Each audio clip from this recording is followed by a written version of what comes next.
Allô les cocos, je sais que c'est long, hein, ces temps-ci, parce que il faut qu'on reste à l'intérieur, il faut qu'on fasse attention pour la maladie. Hein, c'est important de laver beaucoup les mains, de se laver. Laurent d'amour, je sais que t'aimes pas ça, mais il faut prendre ton bain. Il faut faire attention pour que tout le monde reste en santé. Mais en attendant, ma tante elle a décidé de vous lire une histoire à chaque jour si ça vous fait plaisir. Aujourd'hui, ma tante, elle va vous lire Monsieur Malchance. Je vais lire les mots, après je vais vous montrer les images. Voici la triste histoire de Monsieur Malchance. Ce pauvre Monsieur Malchance n'arrêtait pas d'avoir des petits malheurs. Il se cognait partout. Par exemple, imagine un trottoir avec un lampadaire. Imagine maintenant que Monsieur Malchance marche sur ce trottoir. Tu devines la suite.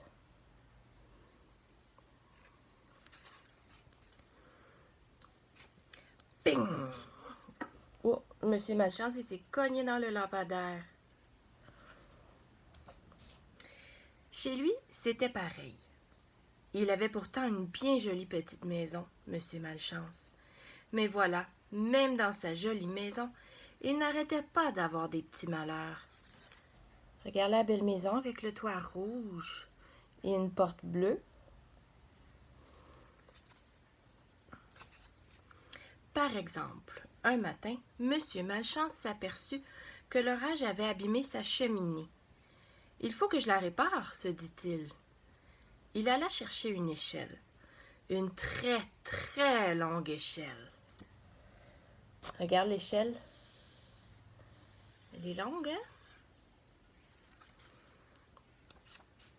Monsieur Malchance prit l'échelle sur son épaule. Il contourna sa maison. Pouf! Une fenêtre du salon. Aïe, aïe, aïe, pensa Monsieur Malchance. Il se retourna pour voir ce qui s'était passé. Pouf! Fit la fenêtre de la cuisine. Aïe, aïe, aïe, pensa Monsieur Malchance. Il appuya l'échelle contre le mur. Pouf! Fit la fenêtre de la chambre. Il a cassé toutes les fenêtres de sa maison. Il les a cognées avec l'échelle.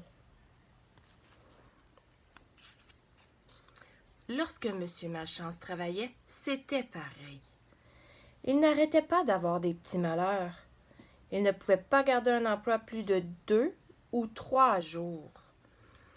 Dès que quelque chose était perdu ou cassé, ou déchiré, ou ébréché, ou brisé, ou fendu, ou cabossé, ou écrasé, on savait que Monsieur Malchance était passé par là.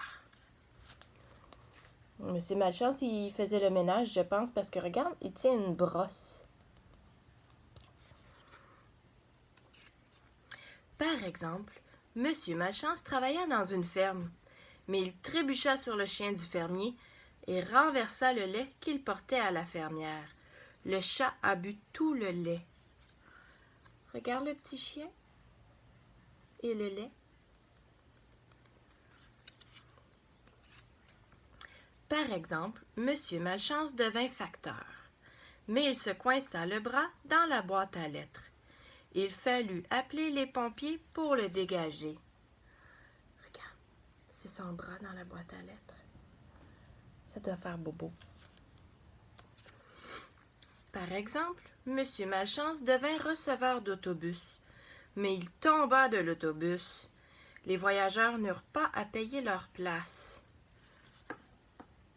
Oups. Regardez ici, c'est écrit autobus.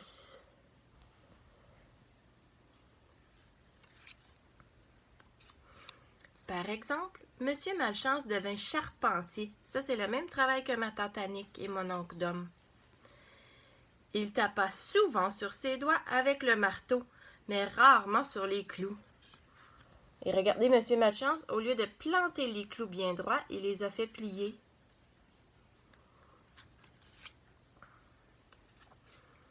Pour se remettre de ce mésaventure, Monsieur Malchance décida de prendre des vacances. Il s'en alla au bord de la mer. Il part avec sa valise.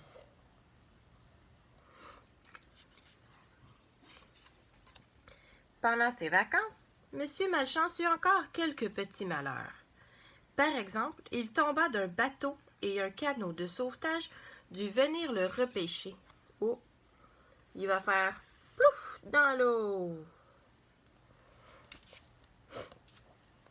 Par exemple, alors qu'il marchait tranquillement sur la plage, il mit le pied dans un seau.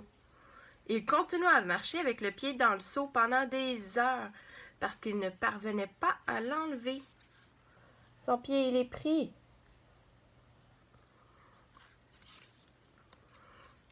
Par exemple, un autre jour où il marchait tranquillement sur la plage, il tomba dans un grand trou que des enfants avaient creusé.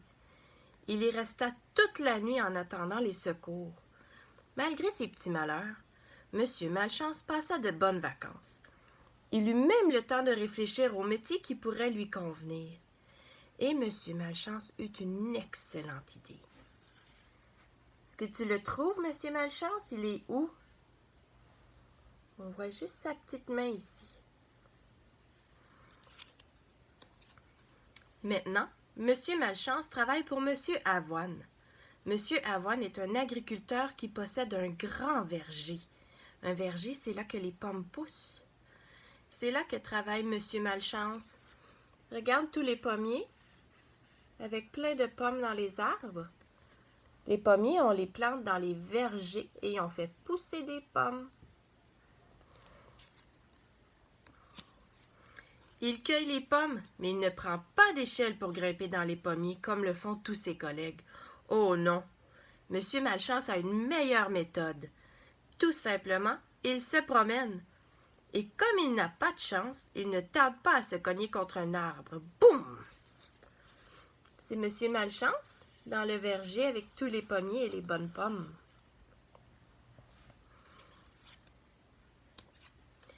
Et hop! Une pomme tombe, M. Malchance l'attrape. M. Malchance est très content de son nouveau métier. M. Avoine est très content de son nouvel employé. Finalement, l'histoire de M. Malchance n'est pas si triste que ça, n'est-ce pas? Alors, si tu te cognes quelque part, tu sais ce qu'il faut faire. Regardez comment il est content avec son sourire. Il a un gros sourire. Il attrape la pomme.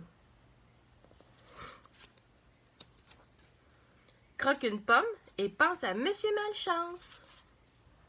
Ça là, c'est d'autres histoires que ma tante elle va pouvoir vous lire. Alors, je vous aime beaucoup, beaucoup, beaucoup. Je vous envoie plein de bisous. Laurent, sois gentil. Tu prends des bons bains pour te laver, pour être propre, propre, propre, propre, propre. Clovis, tu vas faire tous tes pipis dans la toilette, hein, pour ma tante Annick. Aloupa, je t'envoie plein de câlins d'amour. Émeric aussi, je vous aime fort, fort, fort, fort, fort, fort, fort.